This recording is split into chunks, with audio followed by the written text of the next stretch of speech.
জালসার উপলক্ষে মেলা হবে কেনে? মেলা যারা বসাচ্ছে, মেলা যারা নিয়ে আসছে তারাও অশিক্ষিত, অযোগ্য, অধম, এবং যারা মেলায় অংশগ্রহণ করছে এরাও বর্বর, অযোগ্য, অশিক্ষিত, অধম, নিকৃষ্টতম এরাই। এরা কি শুধু উপকার নিজের জন্য কিছু করেছে? জি না, এরা ইসলামকে কলঙ্কিত করেছে মেলা বসিয়ে, এরা ইসলামকে অপমান করেছে, মুসলিমকে অপমান করেছে, এরা 200 কোটি মুসলিমকে এরা অপমান করেছে।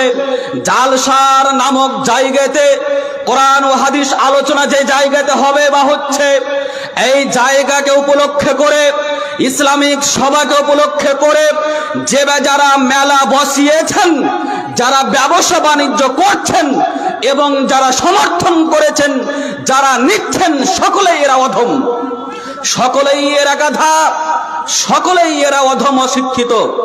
আমি যদি আপনাকে অশিক্ষিত প্রমাণ করতে না পারি কথা বলবো না ইনশাআল্লাহ। শেখ বসে আছেন আমার সামনে, শুধুমাত্র ব্যবসা বাণিজ্য করে আপনার 4 টাকা উপকার হতে পারে, 200 কোটি মানুষকে আপনি অপমান করেছেন, জবাব দেওয়ার জন্য আপনি প্রস্তুত থাকুন। গোটা বিশ্বের 200 কোটি মুসলিমকে আপনি অপমান করেছেন, ভারতবর্ষের 40 কোটি মুসলিমকে আপনি অপমান করেছেন। এই ধরনের আপনার সম্মেলন হবার উপলক্ষকে কেন্দ্র করে আপনি মেলা বসিয়ে কি মনে করেছেন? আপনি মনে করছেন আপনার বিরুদ্ধে কথা বলে না, তার জন্য আপনি যেমন তা করবেন নাকি? কি ভেবেছেন আপনি? দায়িত্বশীলের যেহেতু বক্তব্যের বিষয় আছে, অতএব এগুলো দায়িত্বশীলদের মধ্যেই বর্তে হবে।